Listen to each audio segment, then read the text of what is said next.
tadi kan Pak Frans kalimat terakhir nih ya, Pak Frans ya, yang bahaya itu anti Indonesia katanya gitu ya. Iya, Nah, saya rasa itu apa Israel sekarang udah mulai mengarah ke Indonesia ya, Pastor. Betul nggak?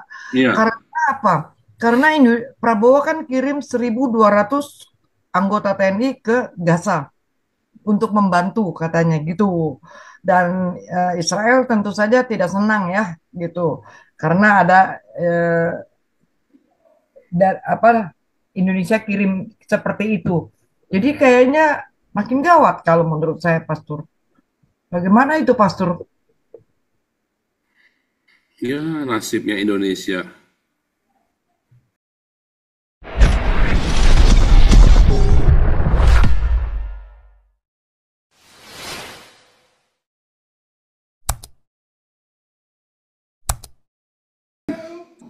Ya, selamat malam. Terima kasih Pak Pastur. Ya, Eh, Mungkin malam. pendapatnya saya, selamat malam Bro.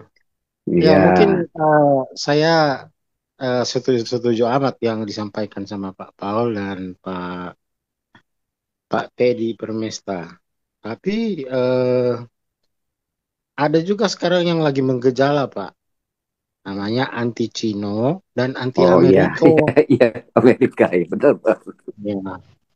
Nah, tapi kalau menurut saya, semua anti-anti atau fobia-fobia itu, semua itu jelek semua. Kecuali antiseptik.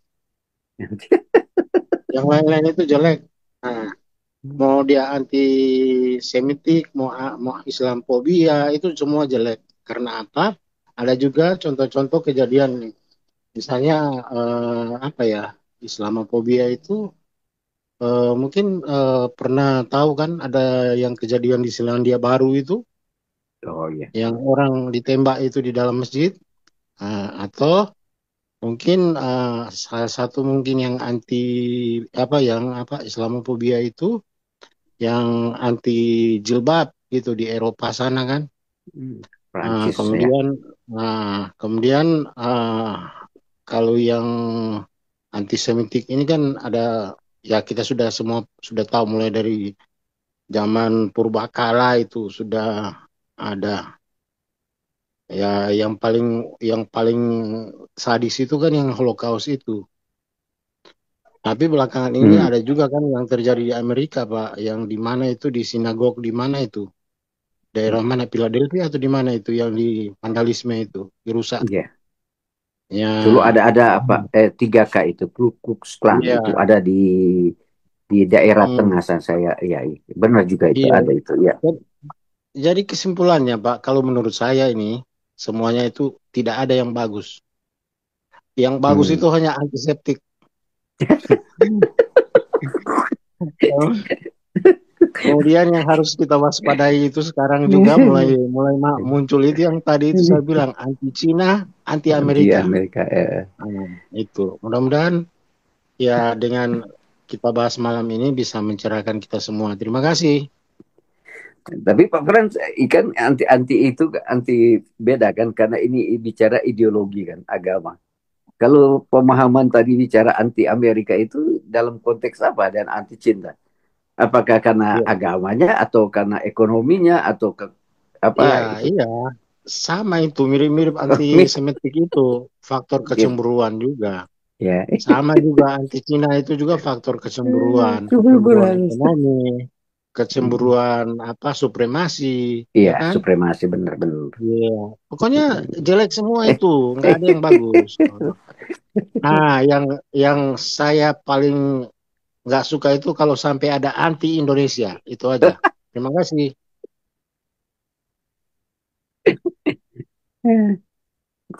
Bukan baik.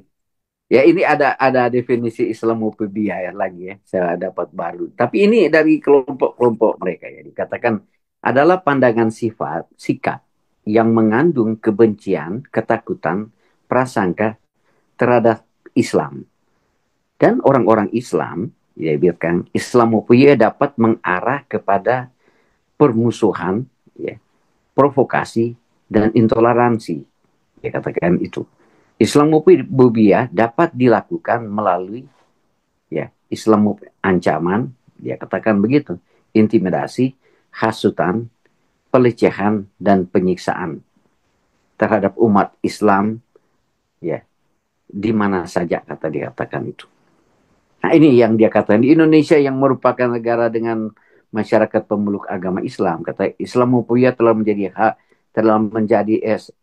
terjadi hal ini disebabkan oleh minimnya pengetahuan tentang Islam dan kurangnya iman. Nah, ini yang dikatakan oleh tokoh-tokoh intelektual Islam di Indonesia, ya, bukan dikatakan oleh orang lain. Saya cuma kutip-kutip dari mereka sendiri, ya, dari Islam yang akademis lah. Saya baca-baca ke situ. Nah, baru mereka definisikan itu. Tapi saya juga, mama ya, ada benar juga. Saya tidak mau mengambil dari diri saya, cuma baca itu baru ada benar juga ya.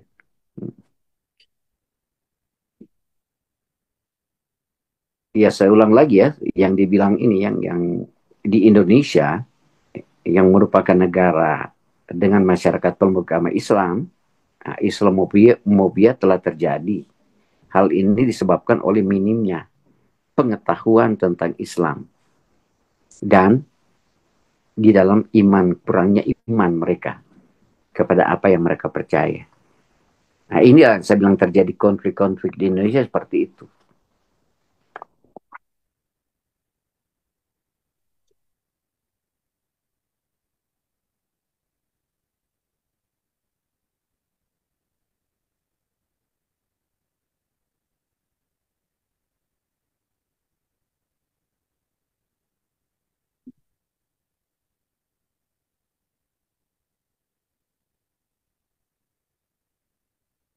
Ini punya Pak Teddy yang hilang atau punya saya yang hilang ini?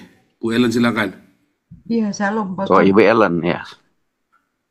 Iya, saya nungguin Shalom, Ellen. karena Sorry.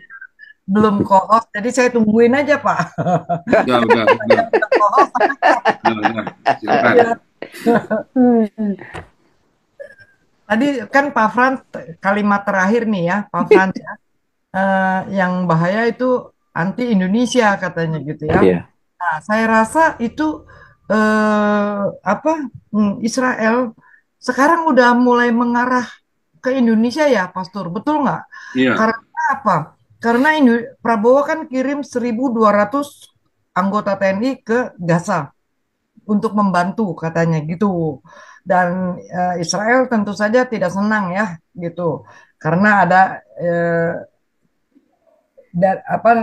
Indonesia kirim seperti itu. Jadi kayaknya makin gawat kalau menurut saya, Pastor. Bagaimana itu, Pastor? Ya, nasibnya Indonesia.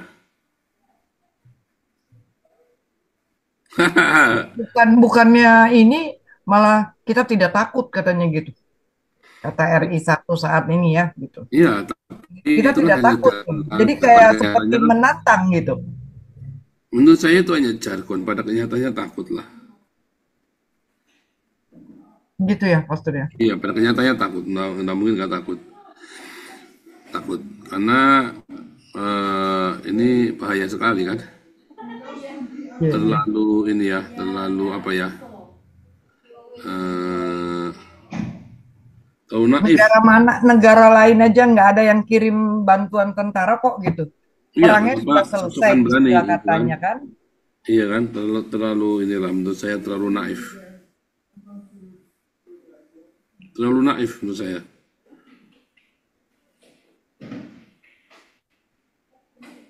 Betul nggak? Iya betul sih. Mau ngapain juga gitu loh kirim.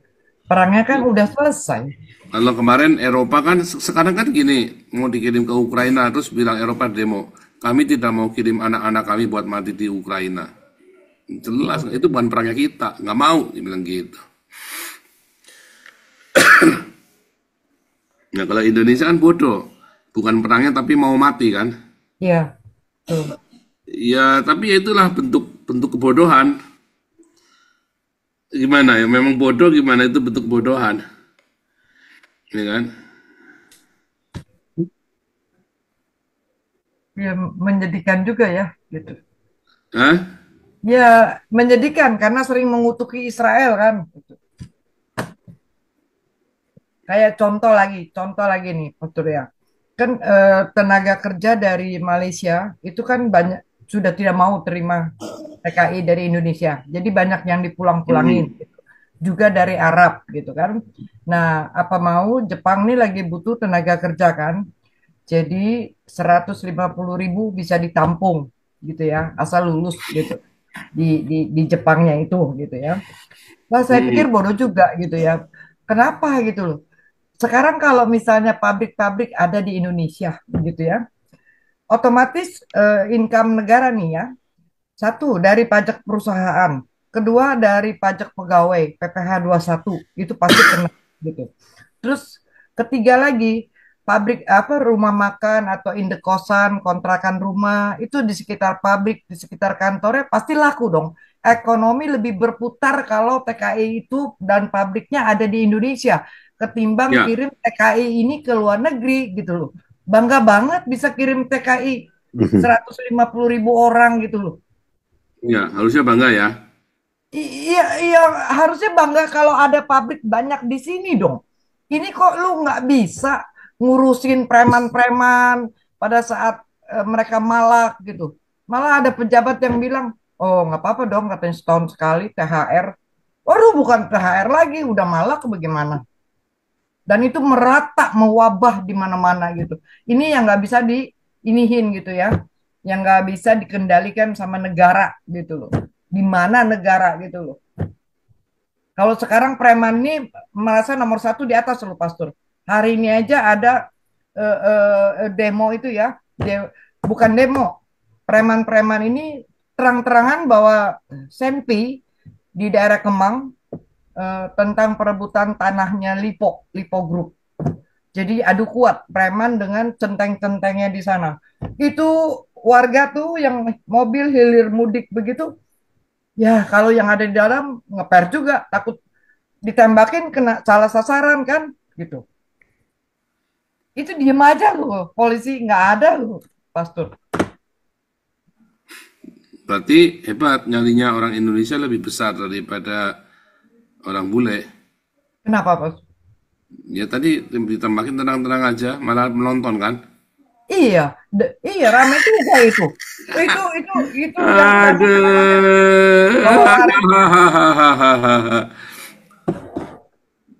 Wah, kacau balau udah.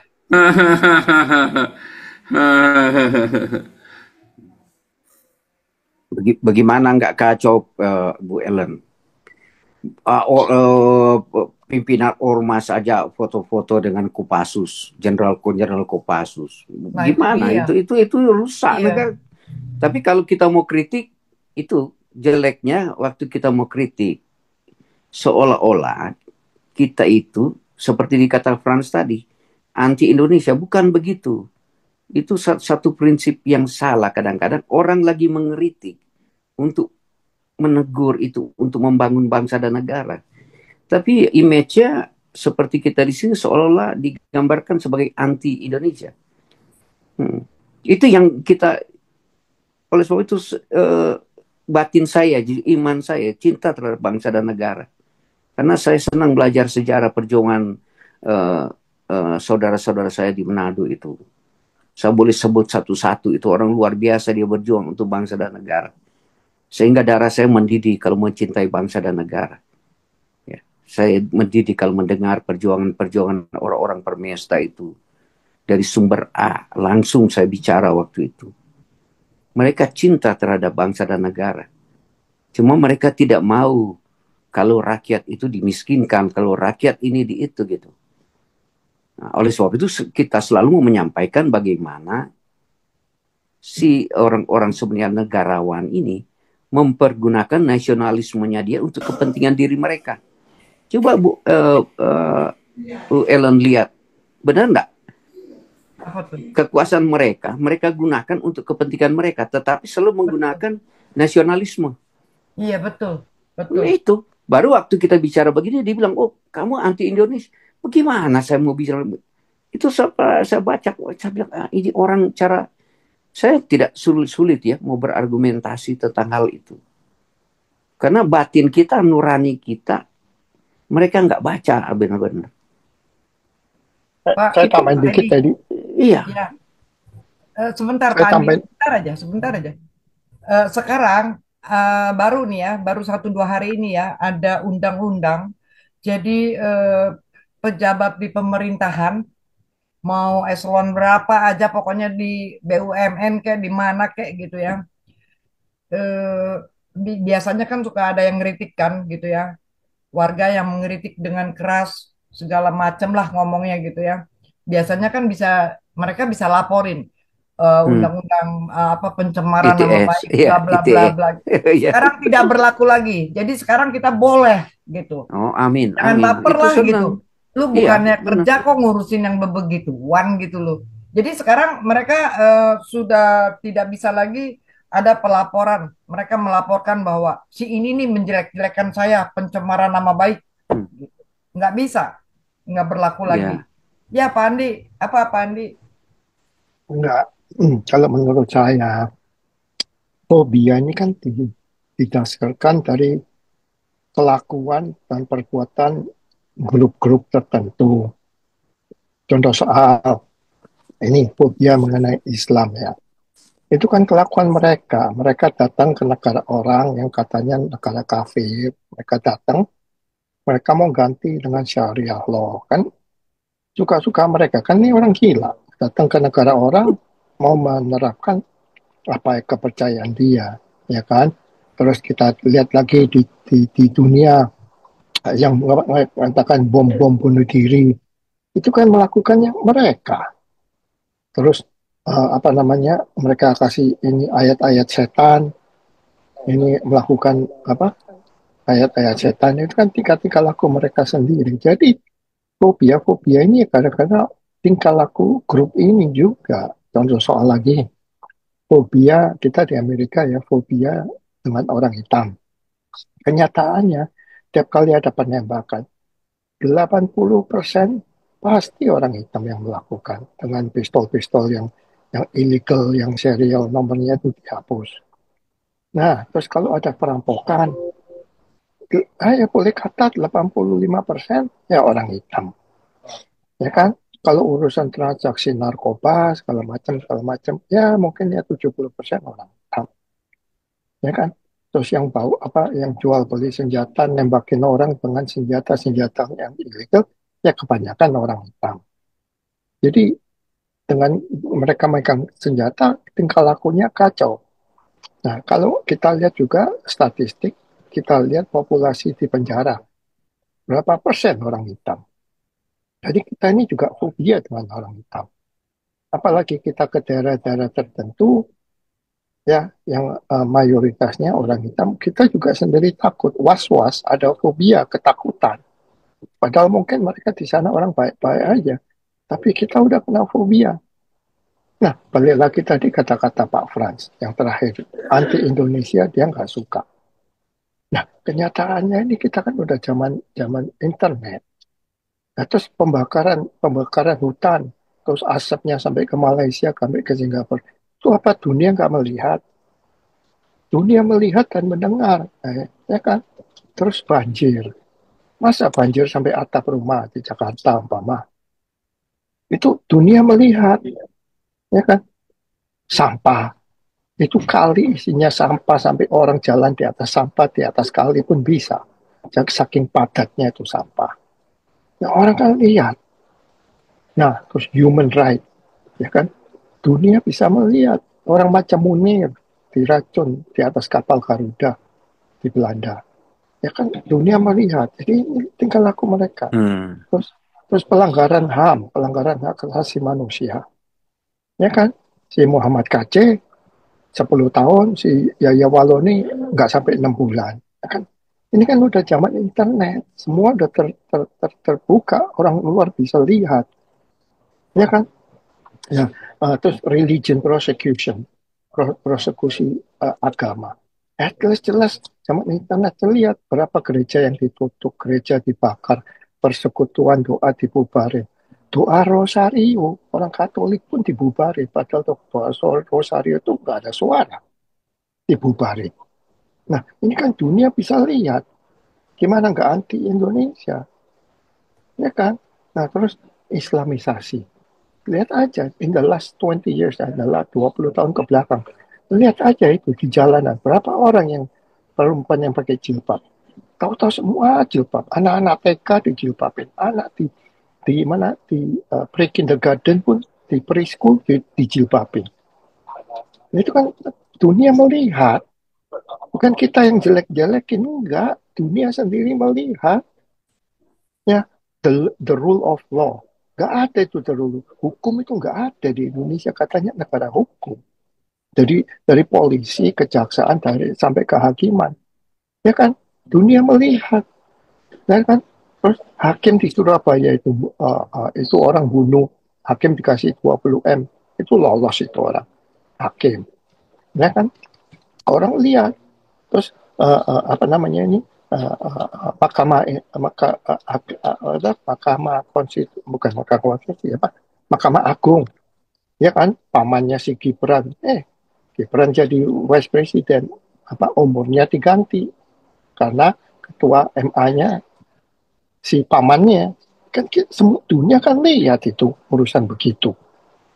Jadi bukan bukan kita ini apa terutamanya anti Indonesia, enggak, dunia melihat. Nah, ini yang terakhir ini yang saya dengar ini yang uh, soal perceraiannya si Pola Pola sama si Pak Im Wong ini, ya kan? Kan itu kan pengadilan tertutup, tahu-tahu bisa bilang katanya ini HIV lah, segala macam segala macam. Nah, ini saya tanya lagi, ini ada duit nggak yang mengalir ke hakimnya? Kok hakimnya sentimen banget? Nah, apakah pertanyaannya adakah duit yang mengalir? Nah, itu kita pertanyakan, ya kan? Nah, terus contoh soal kita di Amerika, kita punya saudara di Indonesia, kita mau kirim barang, ya, yang penjualnya bilang we ship anywhere except Indonesia. Jadi gimana? Kita akan kirim sembarang ini ke seluruh dunia kecuali Indonesia. Loh, ada apa dengan Indonesia, pengiriman barang ke Indonesia? Ada kemungkinan nggak nyampe? Nah, itu kan pertanyaan, ya kan? Nah, diskriminasi, kita tahu sendiri diskriminasi itu kan perbuatan orang-orang pemerintah Indonesia juga diskriminasi. Kenapa KTP dikasih agama ke satu, kedua, kenapa banyak orang Tionghoa nggak boleh keturunan Cina, nggak boleh ke militer, nggak boleh ke dari PNS, segala macam kan itu. Lihat aja nomornya, berapa persen. Mungkin sekarang boleh, tapi berapa persen, ya kan? Nah, ah, contoh soal lagi, si si siapa itu Syakir naik ke Indonesia, dikawal jenderal, dikawal polisi. Itu padahal itu orang buronan. Dia di negaranya sendiri di Pakistan dia itu lagi DPO. Tapi di Indonesia dipuja-puja macam Tuhan. Jadi ini negara apa-apaan nih. Jadi balik lagi, bukan kita ini benci Indonesia atau anti Indonesia, bukan. Tapi kelakuan mereka sendiri itu ditonton, dunia luar itu nonton. Ya itu aja sih tambahan dari saya sih. Itu aja, lanjut Pak Boy. Pak Frans, mau Jadi nambahin Pak Frans?